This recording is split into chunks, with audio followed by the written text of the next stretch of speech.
Hey, if you do any gaming on a headset like this, or if you need extra battery power for your content creation, you got to check out. This is a 2-pack of 5,000 milliamp backup batteries by KIWI. They did send these to me. I'm going to give you my honest opinion. So they come in a 2-pack and they come in these little bases right here. This is how you charge these batteries up. They are magnetic. They stick together. They each individually charge with a USB-C cable. This little housing is what the battery sits in. So I went ahead and fastened that right to my tripod. It snaps in. Here's your power button on the side. It's got a little USB-C cable and I plug that right into my phone. So just plug it in. I'm going to get another hour or two of filming off my phone. When I run out of that, just get the other battery and put that one on there as well. All right, so if you've ever used a gaming headset, it can be really annoying when you're in the middle of a game and the power is about to run out. So you have that on the top. Then we're going to go ahead, put the battery in there. If I didn't show you before, to get this battery off, you just push the little button in. Just snaps in. So now you don't have to stop gameplay. So it's secured onto the strap.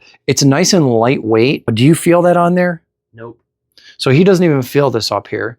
So you can go ahead, continue on game. When you run out of that, throw the other battery on there. Again, look how easy it is. You can just reach up, push the button. That's going to pop right off. When you want to put it on, it just snaps on. 5,000 milliamp per battery, so you're getting 10,000 milliamps total. You're gonna be able to power up whatever you need for quite a long time. So it's got these little easy bases for charging. This thing is small, it's portable. I really like it. I think they did a great job with this. It's well designed. You never have to find yourself in a situation where you're gonna run out of power because now you have these. So definitely check them out. That's my quick review, and thanks for watching.